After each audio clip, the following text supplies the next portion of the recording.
Well, hello, Happy New Year and Happy Holidays to everybody. This is Adam, and no, don't check your dial. This is not an error with your screen. You are not seeing double. I do have here two 1968 Mercury Park Lane Broughams, both in black. Both 428 cars, by the way. One a Canadian car and one a U.S. car. And I had been looking for a black 68 Park Lane Brougham. If you've been a fan of this channel, you know I love my Mercurys. And I have a black cherry 1968 Park Lane Brougham, which I love, and I love the color. But I really wanted a black one, and probably about, 4 or 5 months ago, a YouTube viewer wrote me and said that he had this one over here, that he had restored and had owned it for over 20 years and was looking to pass it on to somebody new. And he had actually changed the color from, originally it was Grecian gold with the black top and this nugget interior. The interior is still all original, but he did an excellent job. He changed everything on the car in terms of painting it. Even if you look inside the door jambs, it's black. So just an amazing job. And he detailed the whole car and basically replaced all of the suspension components, bushings, springs, it just did a great job on it, and the car is rock solid, and like I said, the interior is all original and is in near perfect shape too. Then, so I bought that car. I had to. Like I said, it was a 428 car, and just for reference, they made 345 black 68 Park Lanes, four-door hardtops. And I don't know how many are Broughams, so figure about half of them were Broughams. So that puts it about 170 Brougham four-door hardtops that were made in black. And of the total four-door hardtops, only 61 were black 428 four-door hardtops, Brougham or non-Brougham. Means probably about 30 were made. And, well, this one on the right is an original black car with the red interior, 428 Park Lane Brougham. So the one on the left, like I said, was Grecian gold, was converted to black. It looks fantastic. Paint job is perfect on it. And this one is an originally black car. It's been repainted, but again, a very nice paint job, and the interior is all original and is red. And like I said, they're both 428 cars, so super, super rare. The 428 was not a frequently ordered option. The 390 in these was standard. And it was plenty powerful, 315 gross horsepower, and you were driving a big four-door like this. But, well, from having none to having two now in a period of 5 months, I never thought that that would happen. One obviously has the appearance protection group with the body side molding. They both are loaded cars. This one was a dealer demonstrator car. It was actually a dealer stock car is what the Marty report says, but have to imagine this was ordered by a dealer principal for himself, because it was loaded with the 428, and that was rarely ever do you see cars with optional engines in Canada, because gas was expensive even back then. But somebody ordered a 428 4-valve, or 4 Venturi I should say, Park Lane, and then got the Brougham package, the appearance protection group, tilt steering wheel, air conditioning, which would have been rare for Canada. This car came from Alberta at the time, I think. Maybe it was Saskatchewan, somewhere in the prairies there. And basically got it pretty loaded. Power steering, power disc brakes, which both were optional, by the way. Power windows, deluxe seat belts, which are color-coded, as you can see. I mentioned the tilt steering wheel. It came with AM radio and rear speakers at the time, but it now has an AM 8-track Mercury radio, so maybe he added that back then. It's a period correct 8-track. Cruise control, power antenna, so power seats on both sides, and that is for the trunk release, a cable operated dealer installed trunk release, which works, by the way. So this one is, like I said, pretty gosh darn loaded. Doesn't have the power vent windows.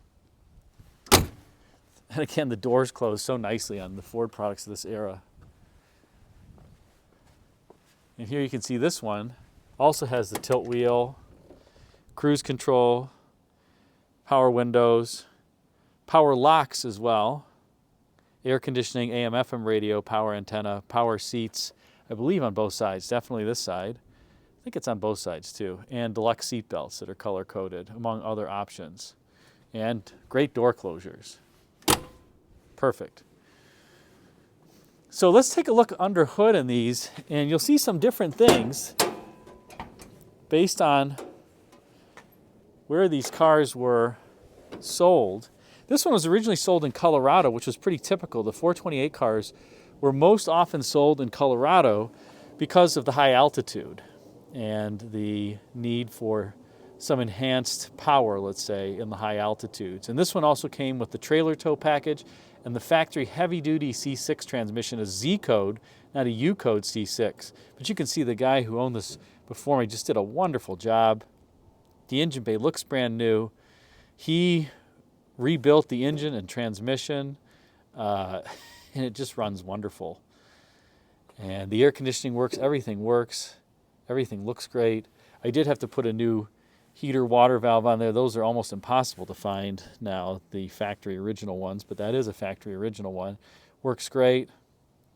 You can see, like I said, even in here, everywhere, he correctly painted it black. The firewall, I mean, somebody did a lot of work on this car, and it looks phenomenal. So that one was sold in Colorado. This one was sold in Canada, and you'll notice something immediately different here. If I can get the hood open. There we go. Look at that. The air cleaners look different. Why is that? Well, in Canada, and it says that on the build sheet for this one, this is actually a non-emissions compliant car for the US. So that is stock for the 428s in Canada. They don't have the little preheater tube here, which warms the air going into the carburetor. This is like basically the 1967 air cleaner on here. And I don't admittedly know, maybe somebody knows, for Canadian cars and the 428s, if these chrome valve covers are correct or not. I know they're not correct for the US, but I really just don't know for Canadian cars. There's not much that's well documented. So if anybody knows, put a comment in the comment section. If they were originally blue, I may restore them to be blue like you see here. But I just don't know what was correct on Canada cars. Otherwise, this car, as you can see, very clean, still has the fender aprons. And it even has this is a relay, a starter interlock relay, where if you key the starter, it won't let you rekey it for 6 seconds. I don't know why the 428 cars had these. The Mustang Cobra 428 cars had them. I'm not going to try it and grind the starter to see if it works or not, but it's there. And yeah, so if you don't know what that box is, that's what that box is. And again, just an amazingly complete car with an enormous radiator on here. Wow, that is serious. But this car has the heavy-duty suspension package on it, which gave it a bigger front stabilizer bar. Also has intermittent wipers. Forgot that. I don't know that this one has intermittent wipers. Nope, no intermittent wiper over here. So this is like an electronic as well as vacuum actuated intermittent wiper setup. That's pretty cool, and I have not tried to see if it works, to be honest. I'll have to try that. Sometimes they work, sometimes they don't. I mean, you can imagine electromechanical stuff.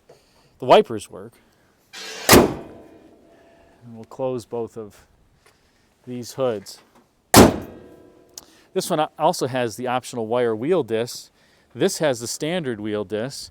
Now, one thing I will say, this one, I don't know if this is correct for Canada or not. This would not be correct for US cars because spinners were outlawed for the 1968 model year. This would be a correct US wheel cover for 67 as an example. But 68, they took those 3 little spinners off, and the wheel cover otherwise looks similar. If you look at my videos of my 68 Marquis, the navy blue one, I have the correct wheel covers on that. And the amazing thing about this car is these cars are both in such good shape, at least the hard to find stuff. This faux wood grain trim down here doesn't have any dents or dings on either car, and it's bright and vibrant. That is probably the rarest piece of trim on this car and impossible to find or replicate. And thankfully, they both have it. And the vinyl tops are in really nice shape. No bubbling on either one, something that you definitely want to see. The underbody of this car from Canada actually is shockingly great. There's no rust. I mean, it's just in wonderful, wonderful condition. You can see even here inside the wheel well.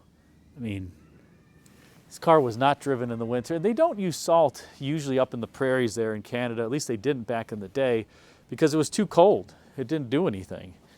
So, but just two fantastic vehicles that if you love kind of the luxury, powerful cruisers, 345 gross horsepower from these 428s, they will smoke the tires all day long. Interestingly, both of these, because they came with the factory Autolite 4300 carburetor, and I have both of them for the cars, the original ones. This one has a Holly, which I had put on at 4160. Runs way better, not even close. This one has an Edelbrock and runs way better too.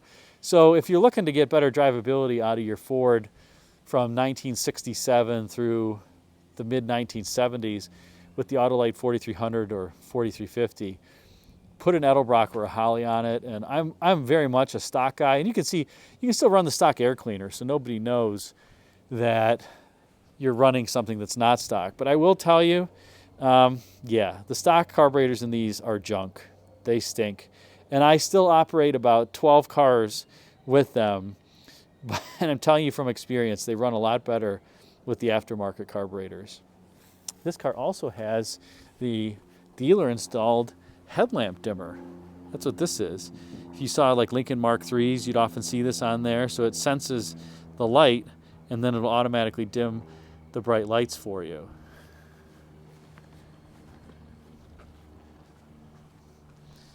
And just one more look in the interior. Now I promise, I think I'm done with my 68 Mercurys. I didn't think I was going to have two of these. I didn't think I'd have any of them. But I can't complain. I love these cars. These will be the cherished pieces of my collection. It is not a power seat on this side, on this one, by the way. I mean, the previous owner even put plastic over the seats. There was plastic on this seat, too. I'll take it off the rear seat eventually. And your typical Ford product door closure here. So what do you think? Which one is your favorite between these? Do you prefer the black on red?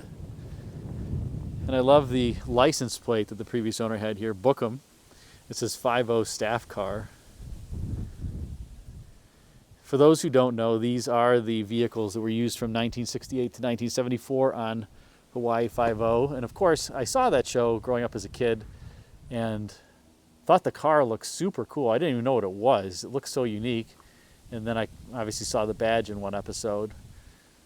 Looked it up, and my first Ford product from this era was a 69 Mark III. And after that, I was sold on late 60s, early 70s Ford products. They just are phenomenal driving cars. I had been a GM collector to that point, and I love my GM stuff. But I got to tell you, the ride on these, not the handling, the ride is absolutely fantastic. And the build quality is great. I mean, look at the gaps here, perfectly uniform. It's a bit bigger gap than what you'd see on normal cars, although that's probably a 3.5, maybe 4 mil gap. And you got the same on this side. I mean, the quality of these cars is very, very high. Same here. Perfect gap, perfectly straight, perfectly straight. You know, good gaps in the front, good gaps up here. Hard to find a better car back in the day for your money. So put a comment in the comment section and let me know what you think of these two beauties. Thanks again for watching.